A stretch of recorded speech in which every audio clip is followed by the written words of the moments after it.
તો આગામી 2-3 કલાક માટે 14 જિલ્લાઓએ સાવધાન રહેવાનું છે। આગામી 2-3 કલાક સુધી 14 જિલ્લામાં ઓરેન્જ એલર્ટ છે। વલસાડ, સુરત, ડાંગમાં ઓરેન્જ એલર્ટ છે। નવસારી, તાપી, નર્મદામાં ઓરેન્જ એલર્ટ છે। છોટાઉદેપુર, મહીસાગરમાં ઓરેન્જ એલર્ટ છે। અરવલ્લી, સાબરકાંઠા, બનાસકાંઠામાં પણ ઓરેન્જ એલર્ટ આપવામાં આવ્યું છે। પંચમહાલ, ભાવનગર, દાહોદમાં ઓરેન્જ એલર્ટ છે। એટલે કે સાંજથી રાત થતા આ વિસ્તારોમાં વરસાદ જોવા મળી શકે છે। ઓરેન્જ એલર્ટ જાહેર કરવામાં આવ્યું છે। આણંદ શહેરના ખસ્તાહાલ રસ્તાઓથી ત્રસ્ત લોકો હવે ઉગ્ર વિરોધ પર ઉતરી આવ્યા છે। મનપા કચેરી સામે સ્થાનિકોએ અનોખું વિરોધ પ્રદર્શન કર્યું।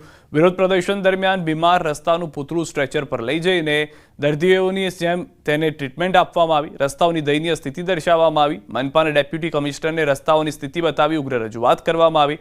મહત્વનું છે કે શહેરમાં નવા બની રહેલા રોડ રસ્તા પણ સામાન્ય વરસાદમાં ખાડાઓમાં ફેરવાઈ જાય છે। સાથે મનપાના ગટરના કામના કારણે કિચડ અને ખાડાના કારણે લોકોને ભારે હાલાકી પડી રહી છે। તેથી સ્થાનિકોએ વિરોધ નોંધાવ્યો। વિરોધ બાદ ડેપ્યુટી કમિશનરે કોન્ટ્રાક્ટરને નોટિસ પાઠવી કાર્યવાહી કરવા સૂચના આપી।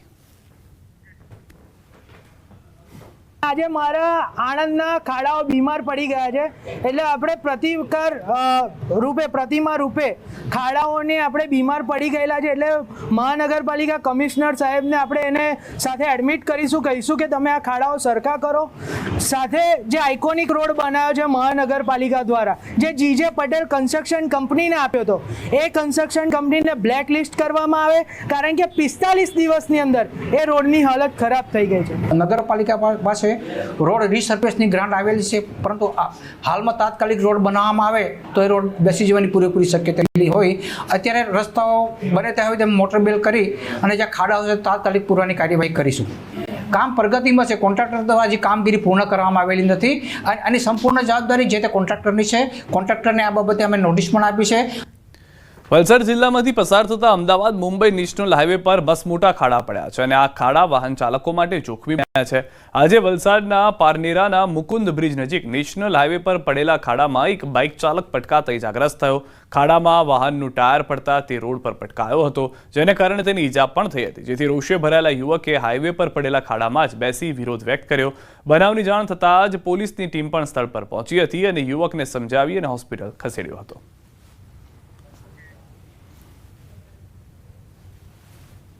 પાસ થતો હતો, મારી સ્પીડ મેક્સિમમ 20 થી 25 હતી, કારણ કે વરસાદ હતો, ખાડો હતો, ખાડામાં મારું બાઇકનું ટાયર પડ્યું એકદમ ધીમેથી। જેવી ગાડી, ખાડો એટલો મોટો છે સાહેબ કે આગળનું ટાયર જેવું પડ્યું ને તેવી ગાડી પલટી ખાઈને મેં સીધો નીચે। મારી પછી 3 વેનો રસ્તો છે, 3 ટ્રક ચાલતી હતી, પણ માતાજીની કૃપા હતી કે મારે પર 3 ટ્રક ત્યાં બ્રેકમાં ને અટકી ગઈ અને હું સીધો અહીંયાથી ખસીને પગથી ખસીને અહીંયા સાઈડ ઉપર આવ્યો। નડિયાદ શહેરમાં વરસાદ બાદ ઠેર ઠેર ગંદકી તેમજ રસ્તા પર ખાડાઓનું સામ્રાજ્ય જોવા મળી રહ્યું છે। સ્ટ્રીટ લાઇટ તેમજ રખડતા પશુઓની સમસ્યા પણ સામે આવી છે। ત્યારે નડિયાદ શહેર કોંગ્રેસે મનપા કમિશનરને આવેદનપત્ર આપી ઉગ્ર રજૂઆત કરી। સાથે સાથે મનપામાં નવા સમાવિષ્ટ ગામડા જેમ કે યોગીનગર, ડભાણ, ડુમરાલ, ફતેપુરામાં પણ શહેરી સુવિધાઓનો અભાવ છે। નાગરિકોને ગટર, સફાઈ, રસ્તા જેવી મૂળભૂત જરૂરિયાતો માટે મુશ્કેલીનો સામનો કરવો પડી રહ્યો છે। કોંગ્રેસે છેલ્લા 5 વર્ષના વિકાસ કાર્યોની ઉચ્ચ સ્તરીય તપાસની માંગ સાથે જવાબદાર અધિકારીઓ અને કોન્ટ્રાક્ટરો સામે કડક પગલાં લેવા માંગ કરી છે અને જો ઉકેલ ન આવે તો આગામી સમસ્યા આંદોલનની પણ ચીમકી ઉચ્ચારી છે। પ્રજાજનોને ગાયો દ્વારા નુકસાન પહોંચાડવામાં આવે છે, તેમાં પણ કોઈ વ્યવસ્થા ઊભી કરવામાં આવી નથી। નડિયાદની અંદર વરસાદ પડ્યા બાદ જે ગંદકી થાય છે, મુખ્ય માર્ગોના અમુક વિસ્તારોમાં ગંદકી દૂર કરવામાં આવે છે, બાકી આખા નડિયાદમાં ગંદકીના ઢગલા જોવા મળે છે। એની ઉપર દવાનો છંટકાવ કરવામાં આવતો નથી।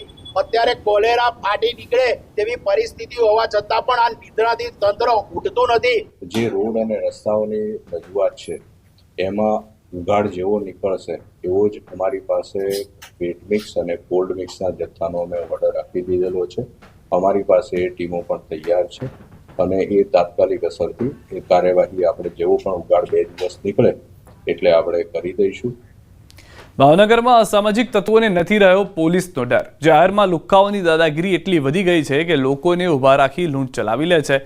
જો કોઈ આનાકાની કરવામાં આવે તો જીવલેણ હુમલો પણ કરે છે। કંઈક આવો જ એક કિસ્સો સામે આવ્યો। પાનવાડી ચોકમાં નશો કરી આવેલા શખ્સે એક વ્યક્તિ પર ધારિયાથી હુમલો કરી મોબાઈલ લૂંટવાનો પ્રયાસ કર્યો। જોકે લોકોએ નશાખોરને ઝડપી મેથી પાક ચખાડ્યો। અગાઉ રથયાત્રામાં આ શખ્સ પોલીસ કર્મીનું પાકીટ ચોરી કરતા ઝડપાયો હતો અને તેના પર અગાઉ અનેક પોલીસ ફરિયાદો દાખલ થયેલી છે।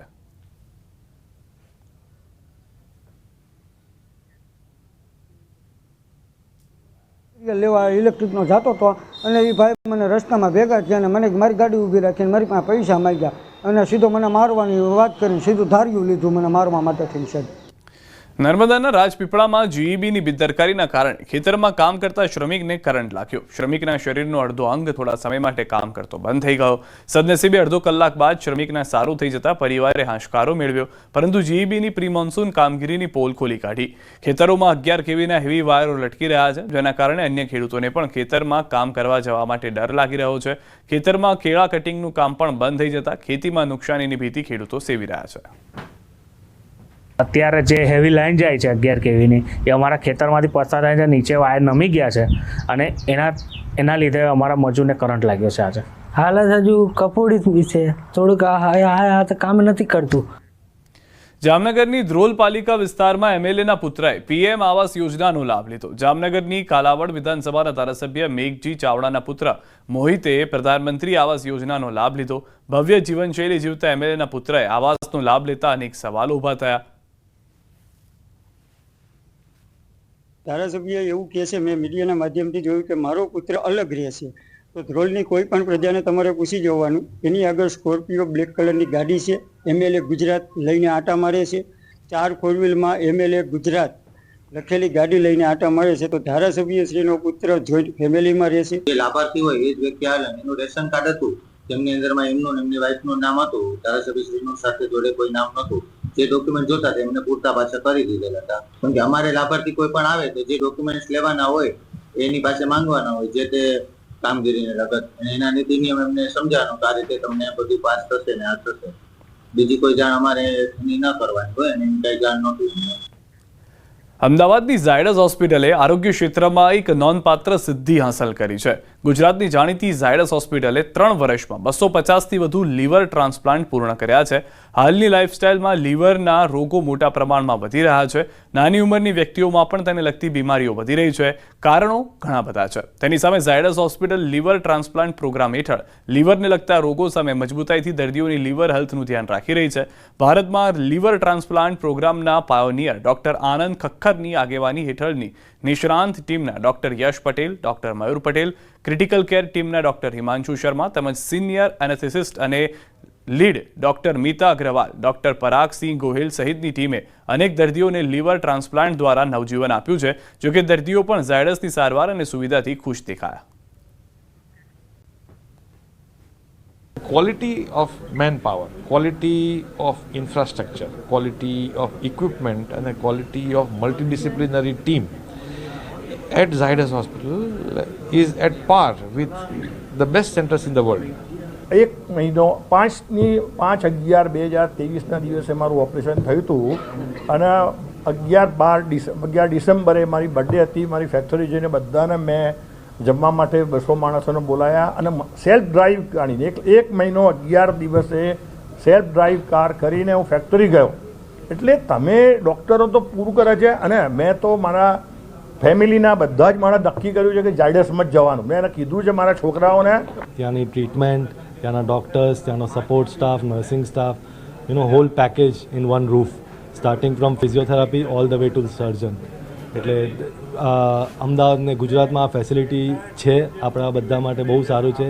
એટલે લીવરની કોઈને બી તકલીફ હોય please get your self check, કારણ કે આ આગળ જઈને બહુ ખરાબ રીતે પ્રોગ્રેસ થાય છે. અત્યારે મારો દીકરો બહુ સરસ છે, સ્વસ્થ છે, બેંગ્લોરમાં જોબ કરે છે આઈટીમાં અને અત્યારે જ 2 દિવસ પહેલાં યુએસ ગયો છે. એના પછી એને દીકરી છે 4 વર્ષની. ટ્રાન્સપ્લાન્ટ થયાને કેટલા વર્ષ થયા? 6 વર્ષ 2020માં 6 વર્ષ પૂરા થઈ ગયા. 7મું વર્ષ ચાલે છે. એકદમ હેલ્ધી છે, કોઈ તકલીફ નથી અને બધું જ વ્યવસ્થિત જીમ કરે છે, બધું કરે છે, એકદમ સ્વસ્થ છે.